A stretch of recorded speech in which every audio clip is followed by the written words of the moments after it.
Hello, my distinguished ladies and gentlemen, my brothers and sisters, my friends and my well-wishers. I block one day create the world now for is still biggest G MC Ekesin Okosisi. Ojokwe really. Aye bro batozo no horo chinketa kponkpom. MC Ekesin Okosisi Igbo niile. MC Ekesin Okosisi Igbo niile. Dikisa afọ na ọmụ mmako. Onye nwe egwu ọkọmbọ. Ya na high chief mkpa akwada bosimiro senenu mmiri okpeta agba ọkụ nke izizi na agụna ese mmako kingdom eze ndị Igbo na China dịka isi abata anyị batara nke ọma n'ụzọ pụrụ iche n'ezie msị ka m gwakwa unu na-asị onye jefuru ije ya lụọ ụlọ msịkwa unu na-eje anaba isi ije anyị erutego nnọọ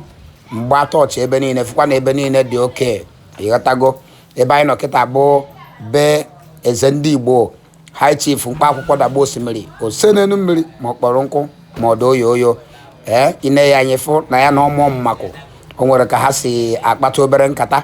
so kịta ka anyị ka na-abata na-ekele Chineke nna ka o si duru anyị jee dunatakwa anyị n'udo na-enweghị nsogbu ọbụla onye ọbụla jọsọrọ nọ na park so we thank God, see man of God, prophet, apostle, bishop Sunday Ani ọnụ ya. So after everything echeoji dịka omenala Igbo si wee dị iji gosi nọ be eze agụsị ka anọ echeoji bute mmanya ịghọtago eze agụsị were nke a ya na-akpọ ya bụ okuku so eze agụsị were bụrụ ọjị were bunye nwanne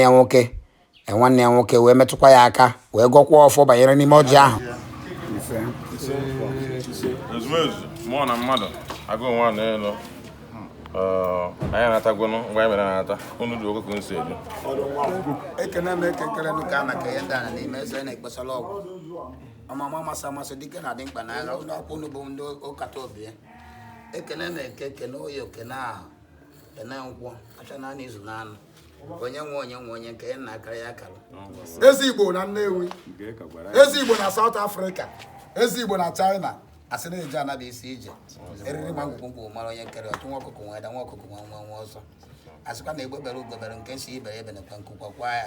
asị na ibe ụlọ enweta ihe nwa nọ ibe ọ bụ nwa njedebe adịghị eri ihe asị na egwu nke ịgba n'ahụrụ na akacha nke ọgbọ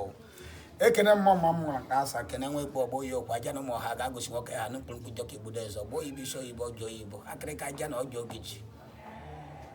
si ndị ichie ndị mbụ ndị agara unu dị amala nso na eke manụ nso na oyi manụ nso na ahụ manụ nso na nkwọ asịkwa chọwa ka nwa mkpe nsogbu ụwa si na akwa ikwu nne pedere ịgba Igbo kwuo onwe unu biko chee ezi Igbo dịka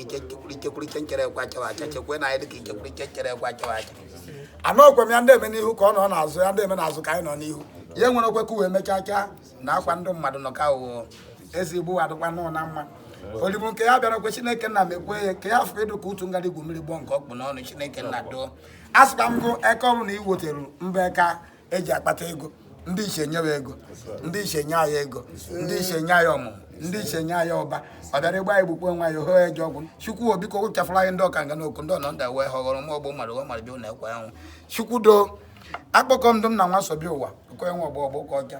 eze agụzi ha ya ogbochi onye nwe ndidi akwa na ngwuru ụba anyị nọ asịkwa na achụ aka nwa mkpe si bi ụwa sị na ya ikwu nne ya unu bịa wuru n'odo n'odobe eji edo anya wuo nne ya na eke wuo nne ya na oyi wuo nne ya na ahụ wuo nne ya na nkwụ unu biko unu egbu n'okwe m na asịkwa m na mbụ nwata nọ na ịhụ na ịhụ bụ mma wee mana ọkụ agịrị nwata na ekele gbuo ya ya dụrụ anyị na mma na aha ndị elu na aha ndị ala